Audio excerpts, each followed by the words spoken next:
नमस्कार मैत्रिणींनो, स्वयंपाक स्वाद घरच्यामध्ये आपले सहर्ष स्वागत आहे। आज आपण बनवणार आहोत फोडणीची सोलकढी। सुटले ना तोंडाला पाणी?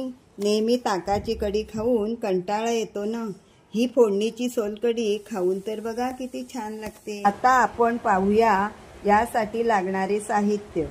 1 मोठी वाटी ओले खोबरे, 1 वाटी कोथिंबीर, 2 हिरव्या मिरच्या, तिखट आवडीनुसार, 5 लसूण पाकळ्या, 1 टीस्पून जिरे, अर्धा इंच आले आणि हळद, मीठ, हिंग, कोकम आगळ, पाणी, तांदळाची पिठी, मोहरी, तेल, चिमूटभर साखर। सर्वप्रथम आपण यासाठी लागणाऱ्या वाटणाची तयारी करूया।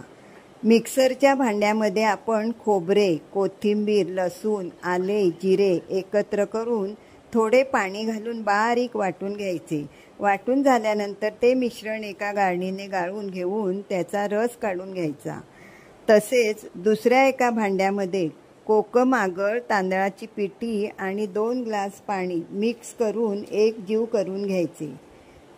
एका बाजूला आपण फोडणीची तयारी करू। एका टोपामध्ये आपण 2 टेबलस्पून तेल टाकूया।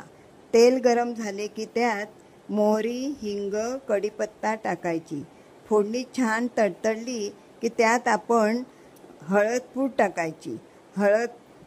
हळदपूड टाकल्यानंतर लगेचच आपण जे आगळचे मिश्रण बनवले आहे ते ओतायचे आणि चमच्याने ढवळत राहायचे, एकजीव करायचे ते।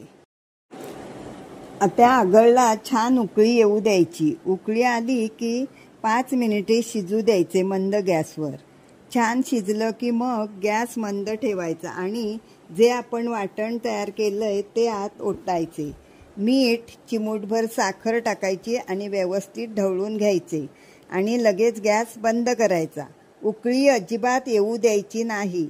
व्यवस्थित ढवळून गॅस बंद करायचा आणि झाकण ठेवून द्यायचं मिनिटभर।